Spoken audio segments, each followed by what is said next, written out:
Life outcomes for autistic people are getting worse. Not better, worse. And something's got to be done. On this video, we're going to explore the actual bad stuff that's getting in the way of us living our best life and how we can solve it. Let's go. Welcome. Thank you so much for watching. I really do appreciate it. I'm Orion Kelly, that autistic guy. I'm an autistic dad with an autistic son, and I'm all about helping you raise your level of understanding, acceptance, and appreciation of the autistic community.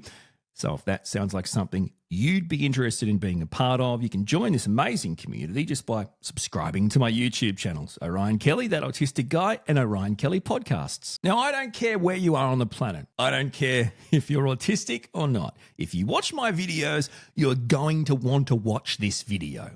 Although it's going to seem like this is very much based on life in Australia and very much based on Australian conditions, what I'm discussing are universal problems and universal solutions. In other words, although you could look at this video as my own way of making a submission to the national autism strategy powers that be in Australia to help autistic people, really, this is a submission for every government in every country on the planet. In fact, this is also a submission you could give to the UN or whoever you see fit, whoever's powerful enough to help people. So let's get started. I just wanted you to know that regardless of where you are, I really do think this is going to resonate, and I really hope that you can hopefully not only feel less alone, but also we can help you live a better quality of life. So what I'm going to, now let's be clear, okay? I've got lots of paperwork here because I want to get this right. So here's what's happening. I did a video. It's on my channel. It was basically me, I guess, not just critiquing and commentating, but also reading and sharing with you a report tabled in the Australian Parliament in, I believe, 2022, March 2022. And I'm just going to give you the easy to understand words and not make all the special, I've got to speak like this because I'm doing political stuff crap. So the Senate, right? So you get the House of Reps and you got your Senate, okay? So the Senate tabled a Senate report into autism, into the life outcomes of autistic people, right? So it was a report into autism and autistic people. Thank goodness. But I read through it and it was stark. Now, you can see the video. We talked about the fact that, if you go by the statistics, I'm an Australian. I'm autistic. I'm part of this report. It tells me I'm dead in 5 years, 10 years. That doesn't sound very good to me. It tells me a lot of bad things about life as an autistic person, not dissimilar to any autistic person in any other country. And I made the point, and I'm not going to go back over this. I made the point, great, thanks so much. What are you going to do about it? Thanks for the report that no one but me is going to read, that no one cares about apart from the people that got paid or were forced to do it or whatever, right? Seriously, what are you going to do about it? So we're over a year later, about a year and a half later from when the report was tabled, and we're right now smack bang at the starting point of what is potentially results, or at least action. And that is the development in Australia of a national autism strategy. Now, you might watch this video today, tomorrow, in 10 years. So I'll mention it, but there's no real point in me talking about how you can be a part of it because it's actually not about that. It's about helping people address the issues and find solutions. But yeah, according to this from the Department of Social Services, who are in effect in charge of the National Autism Strategy, they're doing community forums and autistic voices forums, which sounds odd to me. If it's about the National Autism Strategy, every forum should have autistic people or be involved with autistic people. And although I get the premise of it, it's like, so what are you saying? So you're saying your voice forums are more targeted, but then all the community forums should also be targeted because we're trying to help autistic people. And to me, it just, yeah, political spin, and in fact, a potential waste of taxpayer money. Just do them all together, seriously. Anyway, they started in mid-September 2023, and they go until late October. So if you're watching this right now and you're in Australia and you want to be a part, or you want to go in person or be a part of the online community events to voice your own concerns and needs and wishes and wants, then I encourage you to go to the Department of Social Services website, or you just put in the search engine, just put in the Google National Autism Strategy Australia. Okay, if you want to be a part of the consultation period in September and October in 2023, do that. Now what I'm going to do, and this is where I know it's going to be good, it's going to resonate and it's going to be helpful regardless of where you are. I'm going to go through the discussion paper, the summary discussion paper, because by the way, the summary discussion paper is, what is it, like more than 6 pages long? I mean, anyway. So I've got that printed out, and I've got all the areas that I guess the Department of Social Services or the National Autism Strategy people have decided these are probably the things to focus on. Of course, we can broaden it out, but these are the things to focus on. They've provided the issues, what they think might help, and they've also provided some discussion questions. So I've printed it all out, and I'm going to go through it bit by bit, and you're going to see exactly what affects autistic people in modern day life. And then I'm going to answer their discussion questions to try and help. And yes, you can consider this my one and only submission to the Australian government, to the DSS, to the National Autism Strategy. Watch this YouTube video, right? And there's your submission. This is how I communicate, right? So this is my submission. If you don't want to accept it, then what's the point of this whole thing? So a new National Autism Strategy will provide a coordinated national approach to governments and services giving better support to autistic people and their families. I'm reading all this verbatim, by the way. Sentence 2, and then we're going to move on to the good stuff. Life outcomes for autistic people are worse than they should be. Oh, really? For example, autistic people have a lower life expectancy than other Australians. Here's the thing. That was in the Senate report, 2022. Over a year and a half later, that's the second sentence in the need for a strategy. Think about it. What's been done? What's been done since 2022? Oh, you're developing a strategy, are you? Your strategy is going to help us not die. Is that right? Do you see what I'm saying? Where's the urgency? It can be harder for autistic people and their families to get the help they need. This includes getting the right healthcare, support at school or uni, job opportunities, secure housing. 100%. Got so much to talk about. This is the good stuff. Discussion paper number 1, discussion areas number 1, social inclusion. Again, reading the document verbatim. The problem. There are lots of reasons why autistic people are not able to live the lives they want and deserve. This can include autistic people can experience social isolation or exclusion from activities. Yeah, that's right. Every autistic person on the planet experiences social isolation, even by their own family and friends. Autism is not well understood in the community. This includes among frontline services, nurses, doctors, teachers, emergency responders, and in essential government services. One of the problems is that autism isn't well understood. And here's the thing, right? I'm some autistic dude banging on about autism with my YouTube channel and my podcast and all that kind of social media and stuff 24/7. And then you read stuff like that and go, wow, I haven't done anything. I've made no difference. And is that because I've made no difference, or is that because the majority of people just don't care? Another problem area for social inclusion. Information about autism and the supports available is often difficult to understand. Absolutely, that would make a lot of sense. And I guess that makes it even harder, and they've talked about it here. It would be even harder for diverse communities, right? But that's a really interesting point, yeah? Supports available are difficult to understand. I mean, seriously. We need a strategy to make supports easy to understand. It is likely that autistic people are at higher risks of experiencing housing stress. So there's a lack of appropriate, safe and affordable housing options for autistic people to live independently. And some autistic people face discrimination in the private rental market. Couple of things to say here, okay? The first thing is, so there are autistic people who require daily support needs, who want to live independent of their family or their parents or whatever. Maybe they're adults and their parents are elderly now, right? Or whatever. They just want their independence. They're entitled to that. And a lot of people choose a group home scenario, which in my completely uneducated opinion from just hearing people talk can be hit and miss, can be good and can be very, very bad. And then you've got people who are autistic and may not have the same severity or significance of daily support needs and care. They still have daily support needs, but they don't necessarily rely on support with regards to like a group housing, but they want independence. But of course, they can't find jobs, or, the social inclusion isn't there. They're different. People judge them. And of course, they don't get the opportunity to rent. Right? They never make it through that. So that's a big one. And also, so appropriate and safe is very much, in my opinion, about the supported housing. Okay? So that, there's this like idea of it's some sort of fantasy land.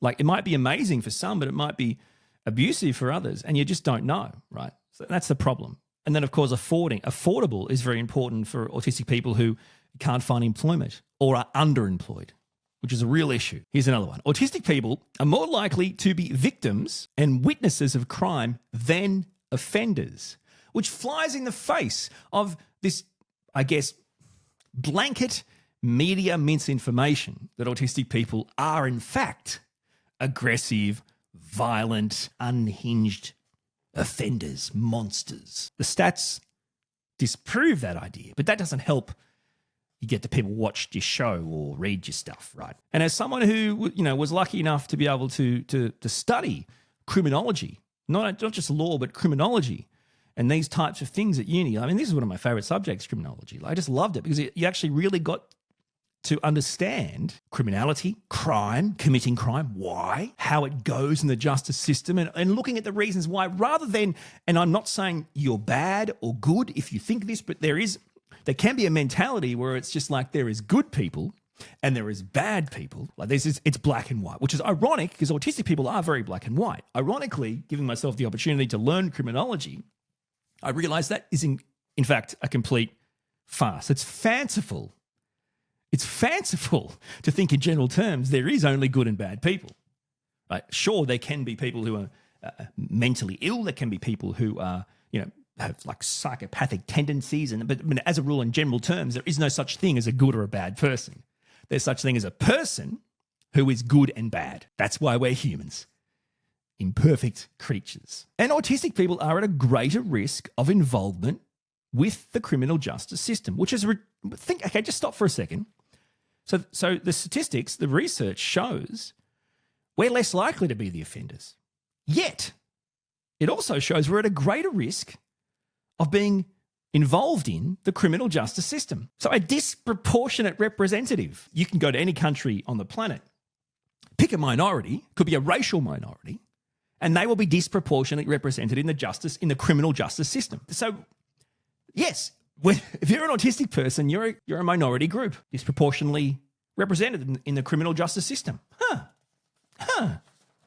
What's going on there? Must be our fault. A lack of awareness and understanding means increased chances of arrest and discrimination. Listen, a lack of awareness and understanding means increased chances of arrest and discrimination. What's the one thing I say in every video? I'm here to help you raise your level of understanding, acceptance, and appreciation of autistic people. That's literally my mantra.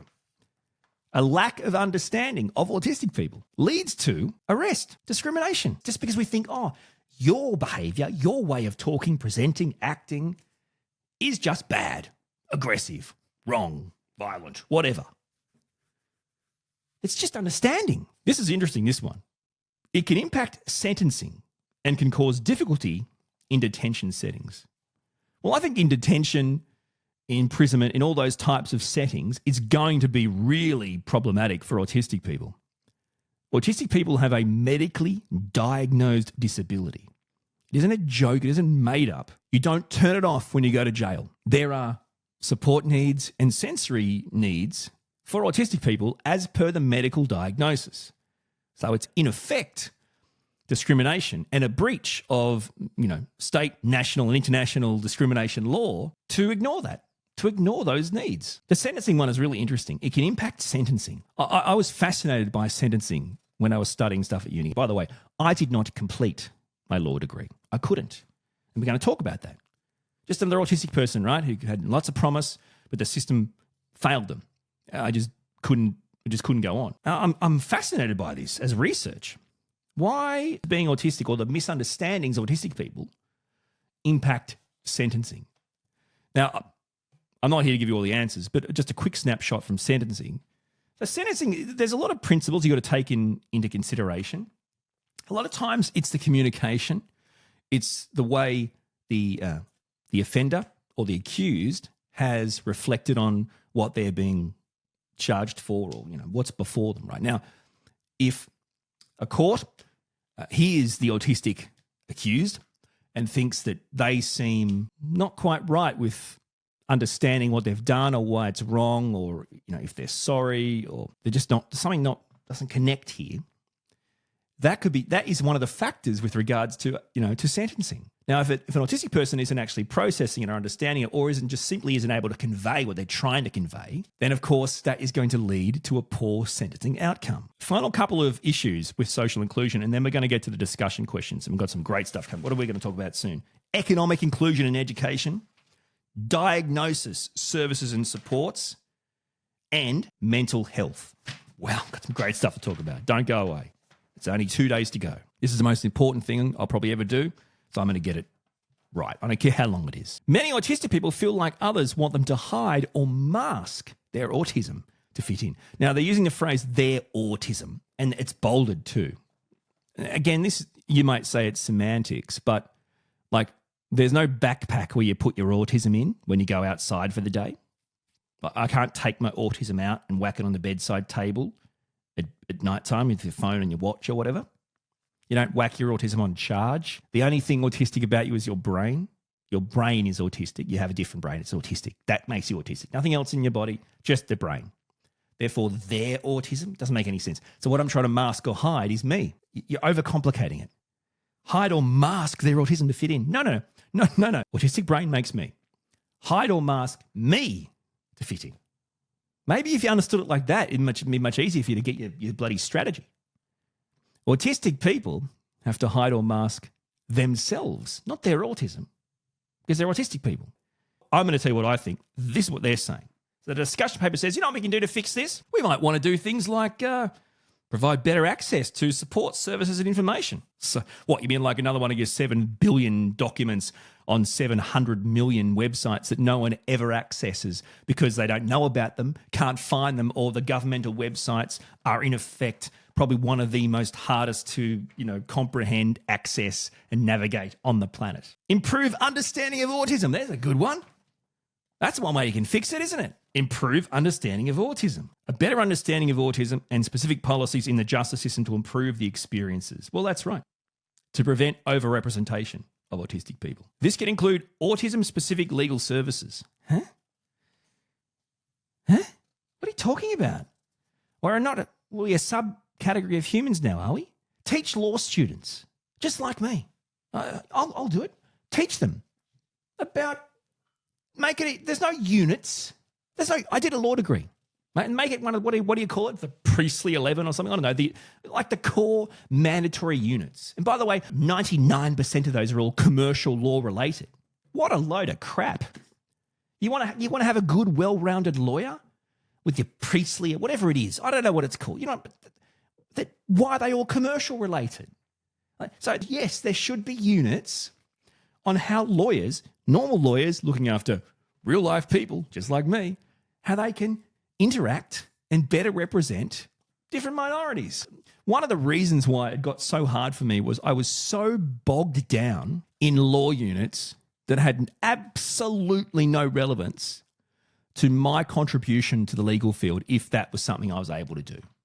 Now, should I be punished? Because I don't want to be I don't want to be on Suits, the show, even though I love it. I don't want to be one of those douchebags that works 23 hours a day, has no quality of life, only did it because their parents wanted them to and now realize, oh crap, I'm stuck. We could actually be cultivating new lawyers like me, like these people that didn't make it, who actually wanted to be in that, so we're not talking about commercial now, right? Whether it's, criminal law, family law, or whatever. How about we just get the lawyers to be better? Can we just improve the legal system? Discussion questions. Let's go. What has prevented you from being included in your community? Autism. So what has prevented me from being included in my community or my autistic son is being autistic. What do you mean? What are you saying? That doesn't make any sense. Yeah. Because if you're autistic in modern day Australia or on the modern day planet, you're shot. You're in trouble. Why? Because there's no understanding. And if you don't understand something, you don't appreciate someone or something. There just isn't that acceptance there, that understanding. It's not my job, by the way, to give you all the solutions, to do your job for you. You're taking my tax and paying you to help me. That's the point. Don't take my tax to pay you to get me to do your job to help me. What the hell is that? How could services and supports be improved to help you live the life you want? Let's start at the baseline, guys, the life that I have right now, according to your own Senate report. Okay, so I have a lower life expectancy. I'm underemployed or unemployed. I have mental health challenges. I'm overrepresented in the criminal justice system. It's very hard to get education, get a job, have a house. So this is what you're telling me is my life. And you're asking me how would I like my life to be improved? How can we improve the life for you to live the life you want? So the life I want, okay, so here's your answer. Get some services and supports that actually, instead of victimize or patronize or dehumanize autistic people, maybe you could come up with supports and services that help me live longer. That'd be good. Get a job, keep a job. That'd be good. Have a safe house. That'd be good. Not get dragged into jail or court or the criminal justice system by police or the law based on nothing more than a misunderstanding of being autistic. That'd be good. How can we improve community attitudes towards autistic people? By improving community attitudes towards autistic people. Okay, I've told you. Help people understand autism and actually autistic people in modern day Australia, in the modern day world.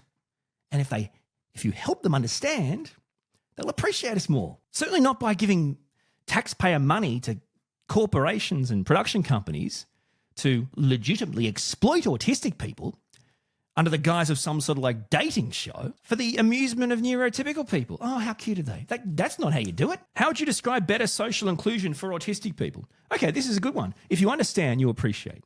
So social inclusion is understanding the differences an autistic person faces in social challenges and communication. One of the core diagnostic traits of autism is challenges in social communication and interaction, right, at a level that is diagnosable. So it's significant. These are real and genuine challenges. Okay, so if people are aware of that, they understand. Small talk's hard. Interacting's hard. The sensory stuff, too many people, the loud noises, the environment. So better social inclusion is people understanding the differences in how autistic people socialize and understanding that and including that. Discussion point number 2. Economic inclusion. The problem. There are barriers for autistic people to participate in education and employment. Yes, they include a lack of understanding autism amongst educational professionals like teachers and students. Fellow students, obviously. This can leave autistic students unsupported or excluded from school, and it can include bullying and abuse. Now, this is a big one, guys. There's going to be questions down here, but let's just touch on this. So number 1, I've got an autistic son at school, primary school. And number 2, quite recently I went to uni. So the son on uni. Uni has these things like disability support services, these types of groups who are made up of a team of really great people who really want to make a difference. But of course, they're underneath the chain of high uni command. And in the end, the core issue here is the people that educate you are still the professors and the lecturers, yeah? They actually say you could apply to the support services, whatever it's called, and they may provide you with help. And I'll get the information from them that, this student gets this help, but I won't be told for privacy. I won't be told, why, the reasons. And what a ridiculous philosophy. So the professors don't even know I'm autistic. They just know, I could get more time on an essay or something. If the professors and the lecturers don't actually ever want to, or kind of use some sort of like privacy loophole to not care or not ask, right, then how are they ever going to be able to understand that we learn differently and how to educate us differently? Are we not entitled?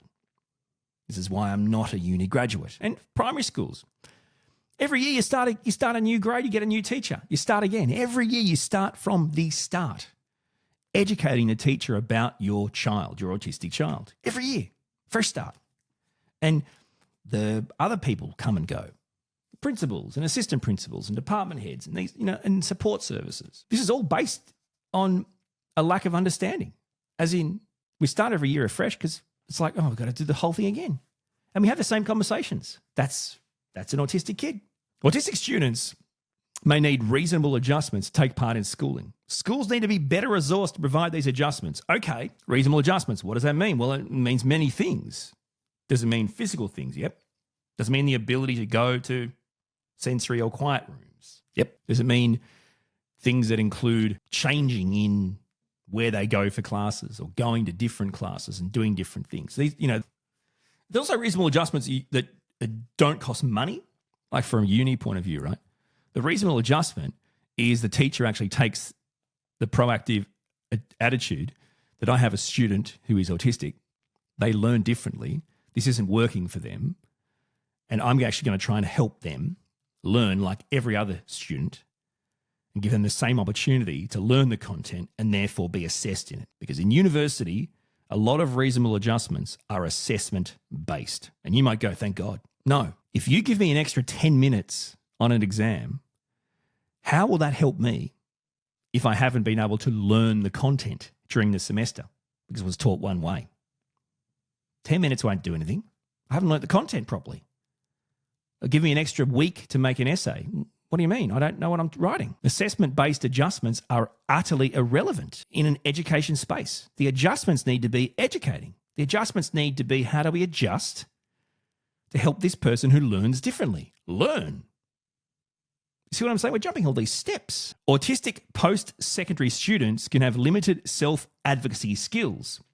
This can stop them from asking for things that would help them in their studies, making it more difficult to get supports and therefore impacting outcomes. Now, this is interesting. They've actually written in this document, the people behind the strategy, that autistic people aren't great at knowing what they need and asking for what they need to help them. But in the same breath are telling us, hey, you know what? Your life sucks, guys. We're going to do a strategy. Can you tell us how to fix it? What do you need? You've just said we can struggle to know what we need, and that makes it more difficult. But now it's, all right, so come and see us and tell us what you need, and we'll do it. It's counterintuitive. Doesn't make a lot of sense. And just as a quick example, do you know when I finally started to understand the content of a law unit, where it started to drop, the penny dropped, and I thought, oh, this is the principle and how it works? About a month after the exams were finished. Autistic processing. Autistic people process differently and frankly, slower. Some things fast, some things slow. Learning new things, slower. Most autistic people are unemployed or underemployed. That's right. There is a high proportion of autistic people working in Australian disability enterprises. This suggests autistic people's skills are underutilised. Well, what are their skills? Are we all the same, are we? I don't have a job. I'm not employed. I literally make content to help autistic people and to help people understand autism. Because my skills were in radio and media. There's no jobs coming my way. I'm just an annoying autistic guy. Barriers to employment include the application process, challenging environments, lack of flexibility, low autism awareness among employers. Big one, guys. This is really big. And let's start at the start. Application process. Absolutely. Okay, so firstly, you need a resume, right? Okay. Well, if you can't get jobs or you're unemployed or underemployed, where's your resume? What are you going to put on it? And then let's say you get a resume together and you get, let's say, an interview. Many autistic people will very rarely get past the first interview. Just making it to a second interview for me was like a win. Like, I've made it to second interviews, never got jobs. I've made it to second interviews. That's like scoring a gold medal, scoring the winning goal in the grand final. I mean, seriously, just getting to the second interview. People think it's hard to keep a job, right? But it's hard to get a job. It's harder to get a job. Then when you've got the job, challenging environments, absolutely. The sensory challenges of environments, not to mention the social interaction and communication aspects of environments, working with other people. Again, the wider neurotypical community just say, we're not good with people. We're not team players. We don't work well with others. These are just generic school teacher language statements when really, no, well, you don't actually understand that an autistic person just does this differently. And yes, does have challenges and support needs. Autistic people are different with different brains. They simply thrive in different environments under different conditions. Again, everything has to be so strict and rigid. It's stupid. And by the way, if the only, let's just say philosophically, if the only goal for any organization is to be successful, right? Do good, be successful. The idea that you would die on the hill of, no, it all has to be done this way. This is the safe or appropriate or legal HR way to be done. And everyone else who can't fit into that box is just dead. If that's the way, if you're one of those people who want to die on that hill, then you can just go away. You don't need this, because this is the issue. If you do just want to do good and be successful, then you should allow people like myself, autistic people, to be those people. The people you go, oh, hang on, no, you can't. You can't do it like this or like that. Say this, say that, and then they try to say that they're so inclusive. They're too inclusive, or they're not inclusive. It's like, you're window dressing is what you are. People need to be able to travel around the community to take part in social and economic life. However, many autistic people have negative experiences. Public transport's an example. Inaccessible, unsafe. These kind of things make it hard to travel to school, travel to work. Great examples there. My autistic son tried the school bus for a bit. The bullying and the anxiety became so heightened, we just had to pull the pin. It just didn't work. Now, that would have been amazing for us because, it's great for him, independence, and learns things. And this is the thing, people go, resilience. So hang on a second. He got taught resilience. He was on that bus putting up with this rubbish for a long time before he said, okay, it's getting to the point now where it's past resilience and turned into trauma, and enough is enough. And again, no one's here to fix that problem. It's just us going, we'll do it all. There's no complicated answer. Sensory challenges, interaction and communication challenges. It's an anxiety, autistic nightmare. Just the idea of getting to public transport, getting on it, sitting down, standing, whatever, getting off, the whole thing. It's a checklist of issues. So what does the strategy propose in the area of economic inclusion, which is also education? Well, the first one is increased knowledge. Again, so great. Extra teaching supports and appropriate adjustments and accommodations. I think this is great, by the way.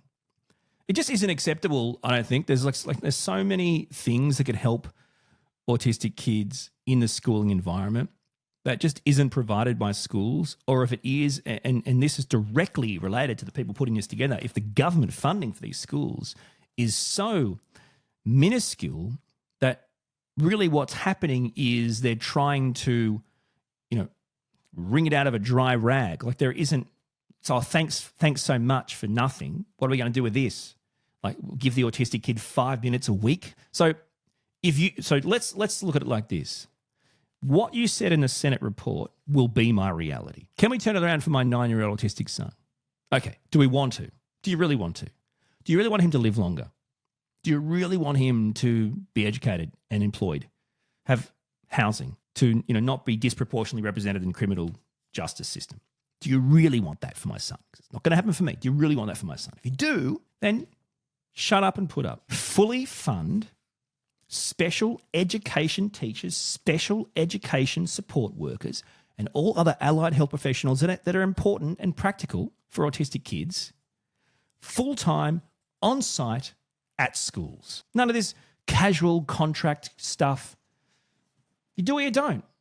Greater understanding of autism among employers and in the workplaces. Now, that's a big one, right? And it says this should include the benefits of inclusivity and diversity. It should include the benefits of employing autistic people. Now, if you have a neurotypical brain and an autistic brain, and you put those together in a workplace, what happens? You create diversity of minds. You create neurodiversity. And you plant 2 different types of crops. Diversity, if you invest in shares, right, and your stocks are not the same type of stocks. Diversity of investment. It's not about promoting inclusivity, or it's not even a word I can say properly. It's about promoting the win-win situation here of diversifying the minds of your employers. Doesn't that make sense? It makes sense in finance and agriculture and just about everything else. Anyway, the understanding amongst employers is critical. They don't care about the fact that it's hard and you've got a bad resume or you're bad at interviews. And they don't care.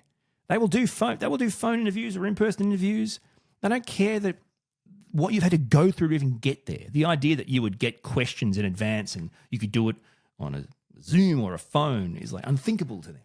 Well, that won't help me interrogate you, though. Interrogate me. Training should be provided to transport workers and improvements made to transport accessibility. I mean, seriously, that's not going to. What are you talking about? We don't even have enough. We don't even have enough trains and buses and transport for most people on the planet in every country, let alone enough that has the stuff you're talking about, like you can definitely, spend some money on helping the staff. But like I see organisations that, supposedly take money from government bodies or, autism organisations that take money from government bodies to go into, say like tram or train or bus companies and brief them on how to be, inclusive for autistic people. And I think, at least you got some money from the government, but you did squat. I mean, seriously, you talk to some tram drivers or train drivers or bus drivers about, how to interact with autistic people. That's the equivalent of saying, because I sat in a lecture of a law unit, that I'm now ready to go out into the world and practice law in that particular field. I know how to do it. I know how to. What a load of rubbish. You talk to a group of people about stuff and you took money from the government to do it. I could test drive every organisation, right, that has been given a talk by an autism organisation taking money from the government or whatever to tell these people how to help autistic people. I could test drive every one of those and everyone would fail. That's just factual, guys.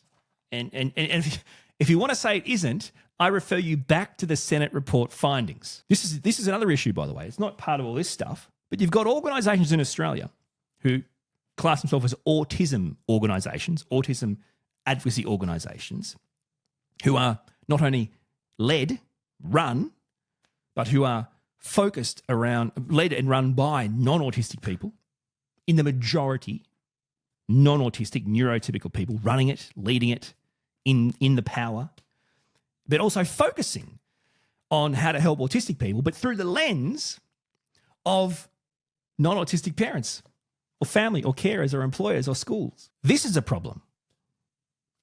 I guess you got to give your money to someone, huh? And let's say over the last 5 years when you've been giving these people, these organisations this money, how's it been going for you? I got the answer. I refer you back to the Senate report in 2022, my friends. Okay, here we go, questions, and then we're going to talk about diagnosis and support services. What has prevented you from being able to fully participate in education and employment or to get access to transport? Let's just shove everything in one little topic. Oh, yeah, transport, employment, education, I can fix that in one sentence. Like, seriously? So I reckon I've talked about a lot of that. What's prevented me is the idea that as an autistic person, my experience is different. I learn differently. I work differently. I travel differently. And therefore, the people that are in charge of teaching me, employing me, or driving me around, helping me be transported around, actually need to understand that, appreciate that, and embrace that rather than, whoa, hey, good luck learning. Hey, back to my PowerPoint presentation from the 1980s. Let's go, everyone. How could services and supports be improved to help you participate in education or work, have a career, or your own business? So we need employers to understand that, like everyone, there are benefits in employing people. And like everyone, there are downsides in employing people, right? And understanding what the benefits are. See, at the moment, employers only understand the downsides of employing autistic people, in my opinion. It could be, they might make our other employees feel uncomfortable. Oh no, the other employees have to deal with an autistic person. Ooh, right? As opposed to the benefits. We need to focus on that and look at that. But then also understand that there will be autistic people in autistic workplaces being autistic. Whoa, Nelly. Education, like I said, it's got to be about not assessment-based only. Now, processing time is very important. Therefore, assessment-based extra time is very important. But my point is, and this is not for me, for my son and other kids, you're going to need to learn the content better. And it's time to grow up in the university sector specifically. It's time to grow up. Like, you say you're inclusive, but then all you do is offer me, extra time.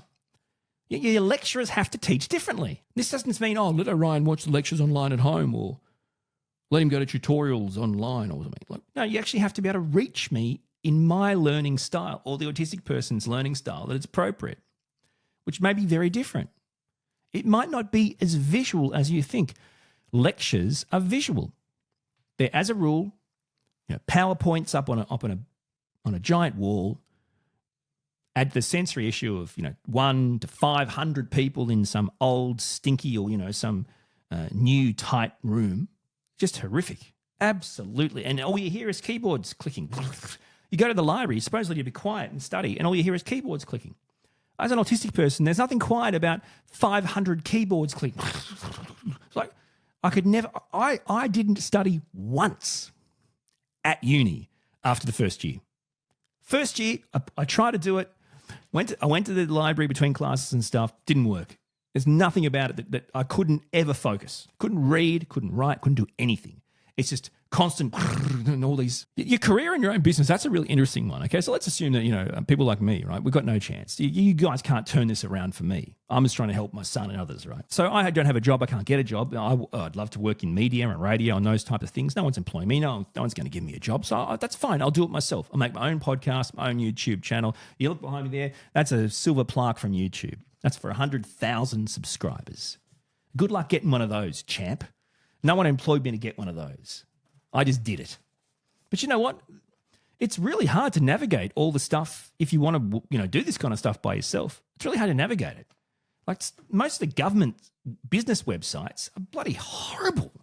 Like this is an actual example of like a government website. I think I wanted to like update an address. That's it. No way in hell I could find the way to do it. I went to the exact thing, wouldn't come up, wouldn't show up, wouldn't even look right. Emailed them. Can you help me do this? And they said, no, we can't do it. We can't fix it for you. Like if I called them on the phone or something. So we can just show you to do it. And I went to see how they did it. Doesn't exist. Doesn't work. The website's horrible. Where's the accessibility? Where's the help? Discussion number three. And then we've got the mental health. Second last discussion. This one's going to be big, I reckon. Diagnosis, services, and supports. Autistic people can experience difficulties at all stages of the diagnosis process.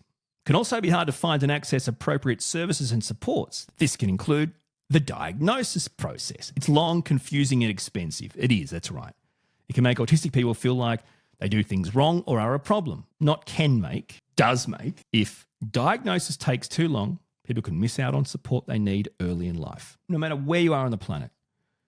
Accessing an autism diagnosis isn't easy.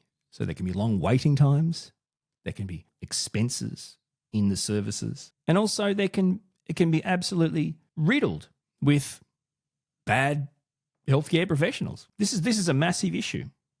The diagnosis process is broken. The wait times, the cost, even the idea that there's people out there who you can actually just easily find that are in the business of diagnosing adults. It seems like it's just kid-related. To find someone for adults is almost like, what do you mean? And this is in modern-day Australia, in the modern-day world. Number one, make sure there are far more medical healthcare professionals who can provide this diagnostic service. And number two, drastically decrease, if not try to subsidise, cover fully the cost of an assessment. The idea that we can fix this problem with just words and generic solutions, it's not the case. If it's long and expensive, make the wait times short and inexpensive. Misdiagnosis and underdiagnosis, very common. But I think what's also really important to state is that a lot of autistic people, now I'm talking, certainly autistic kids can be misdiagnosed. So, we think they've got ADHD, right? Or these different types of things, when in fact that's a misdiagnosis. And then, of course, in adulthood, it becomes even more complicated. For women, they whatever's in the book, they'll throw at them. Any woman who's autistic, who was born autistic, and tries to get a diagnosis, will be throwing everything else at them. You name it, they've got it. And it's just not right. And it helps no one. And underdiagnosis is an issue too. I think this is one of the discussion questions, so we can talk about it later. But from my point of view, the diagnosis process for autistic adults, who is really one of the, there is a lost generation. This is the thing. So everyone can accept that science and medicine doesn't stay the same, right? Our understanding of things grows, becomes more sophisticated over time. Now, autism is the brain. There's not many more things more complicated or hard to understand in the brain. So the idea that it's all made up, all these new autistic people being diagnosed, what a load of rubbish that is. It's a fad. No, it's because when we were kids, we were born autistic. We were autistic kids.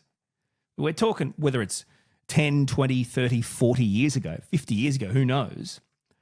Ain't no doctors walking around. have the slightest idea about diagnosing anyone as autistic, apart from probably a stereotypical white boy who was severely requiring support and care needs.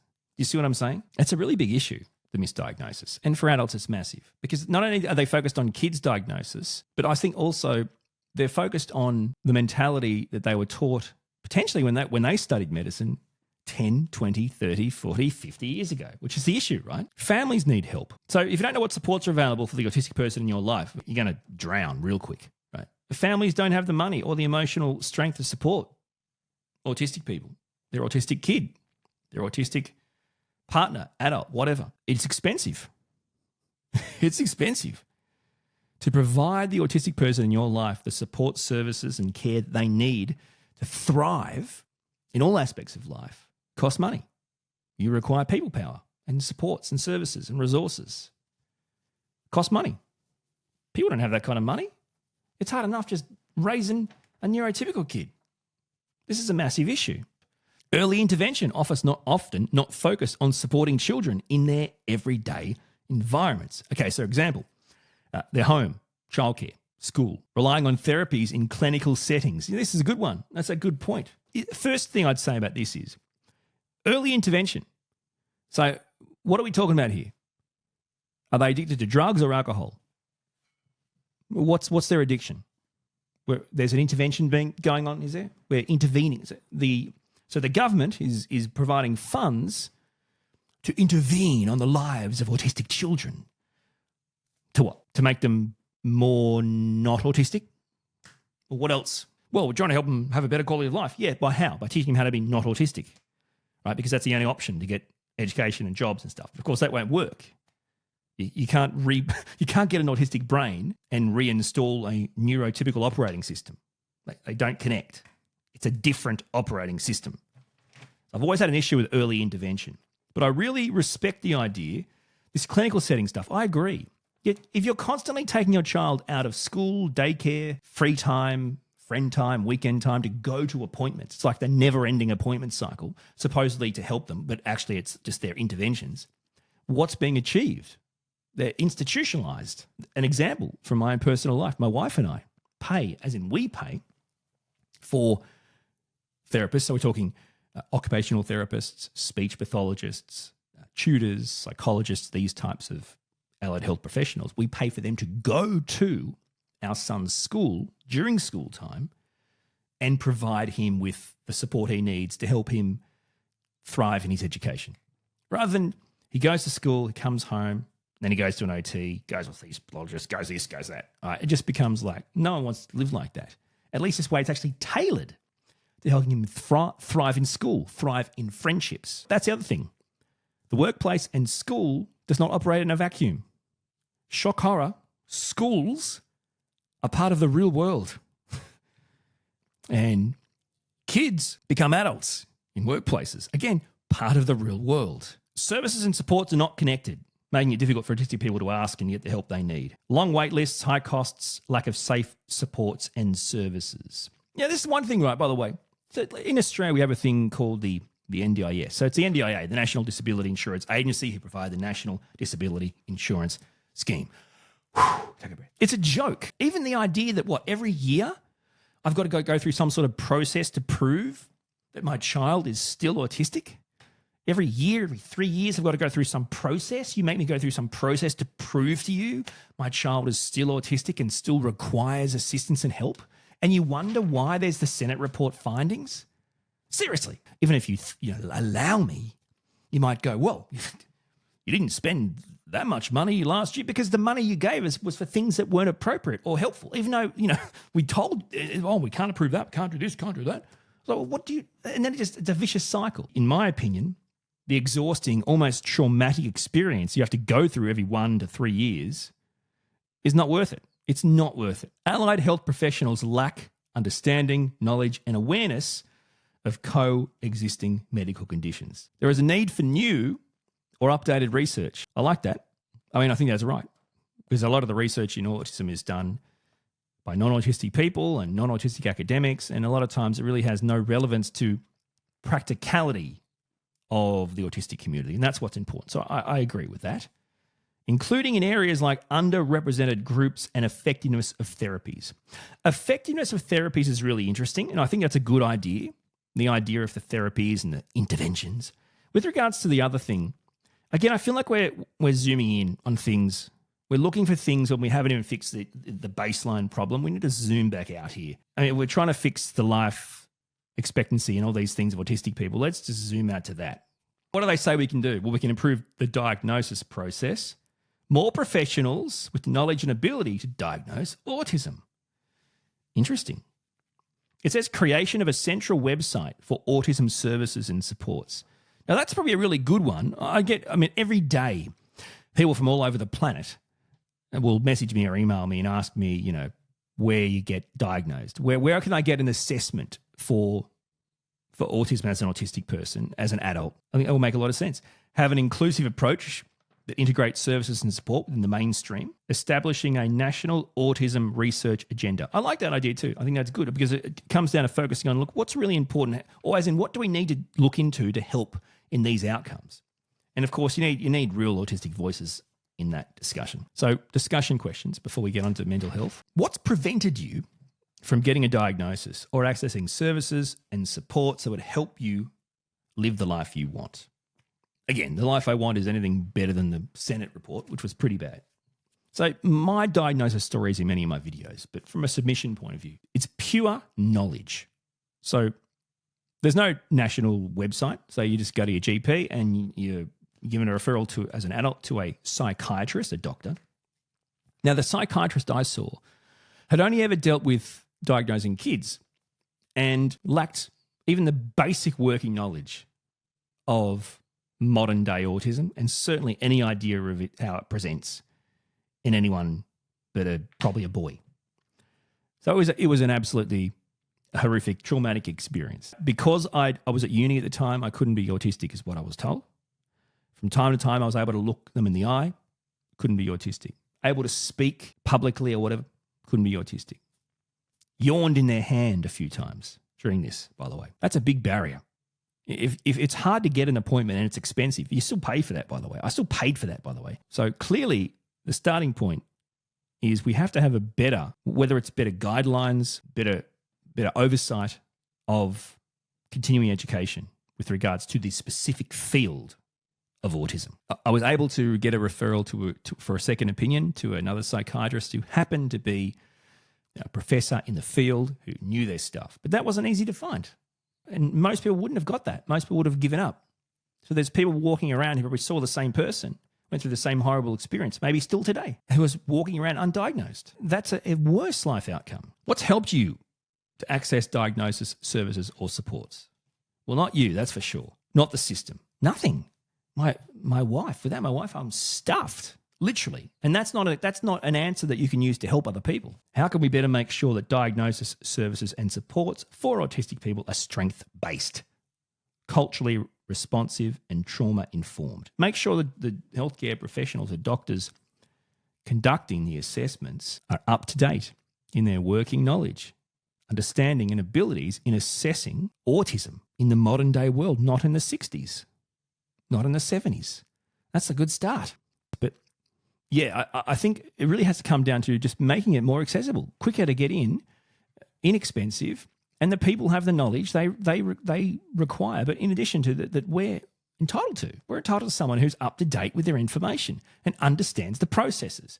And frankly, that doesn't exist in modern day Australia or the modern day world. It doesn't. It's still smoke and mirrors. Now, the final discussion point for the National Autism Strategy is on a national roadmap to improve the health and mental health of autistic people. Now, it actually says here, the national roadmap is being developed through a separate process by the Department of Health and Aged Care. Now, I understand departments don't step on toes and this is a health thing and that's why. But can I just say, if we are trying to achieve a goal here, breaking up processes because that's how it's always done or how it always should be when we're actually dealing on a premise of a different brain and trying to help people who are different and do things differently isn't a good start. So what's the problem? Many healthcare providers don't have enough knowledge of autism. I mean, honestly, and this is one of the biggest issues on the planet. Doctors, medical professionals, allied health professionals, therapists do not have a relevant or appropriate or acceptable degree of understanding of autism, of treatment, assessment, diagnosis, whatever. Now, when I say treatment, I don't mean to cure. I mean the types of therapies that improve the lives of autistic people. They don't know how to tailor their approach for autistic clients. Autistic people can actually avoid healthcare because of the sensory experiences and also other social and interaction challenges. This includes communication demands of those types of experiences. The logistics of making appointments. I absolutely hate all that. Hate it. This stuff is real. It's actually an issue. Some autistic people feel dismissed or not believed by healthcare providers. I'd say that's very common for pretty much every autistic person on the planet. And again, why is that? You have to ask. It's basic understanding. If you don't understand and you haven't got the working knowledge, and by the way, what's the deal with continuing education? I thought continuing education was an actual thing. And if it is in these types of fields, these high-end fields like medicine and law and these types of things, why on earth is there not some sort of oversight or some sort of way of making sure, ensuring that autism is part of it? I mean, you're charging for it. You're charging an autistic person for a service, but not even taking the time to know the slightest idea of where it's at in the modern day world. It's astounding to me. Providers can have limited availability, long wait lists, and high costs. This means many autistic people don't get mental health support.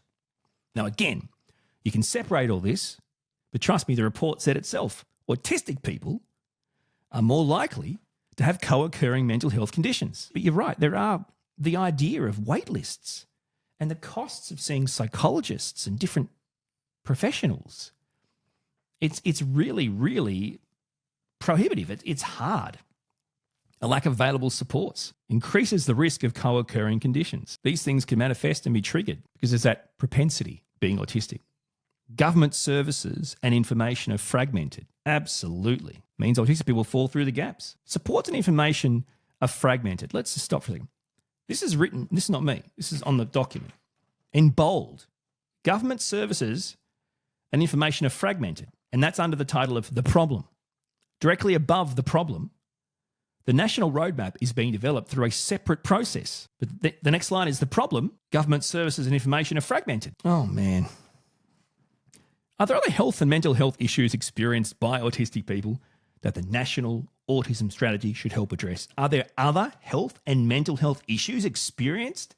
Is the Senate report not enough? Yes, there is. Autistic people are more likely to have a myriad of co-occurring conditions. It's not even worth starting the list. It's huge. So the mental health issues are many and many. Then it comes down to other issues with regards to, they could be things like anxiety, they could be things related around eating, it could be around body image. There's my goodness, sexuality things, all sorts of many issues that all come from the autistic brain and go to mental health challenges. What needs to improve about health and mental health services and supports? Have you taken an autistic kid to an ED or recently? Have you gone to a hospital as an autistic person recently? They have absolutely no idea. It blows my mind how much harder it makes it by simply not understanding or listening to the parents. It's astounding. This is linked very similar to how they would be perceived by law enforcement, right? Very similar. And this is not about being inclusive. This is about being fair by understanding that people are different. How else do you think we can support better health and mental health outcomes for autistic people? By acknowledging that autistic people have other health and mental health conditions and challenges, by understanding those challenges, learning more about them, educating yourself, and through that, by properly addressing them. How is that complicated? Well, that is a whirlwind adventure, my friends. And I certainly hope, wherever you are on the planet, that you could resonate with some of those things, feel less alone, and hopefully get some ideas and thoughts. If you have any more, let's see them in the comments below. I'd love to hear your thoughts and your suggestions and your ideas in the comments below. Thanks for your support, and we'll talk soon.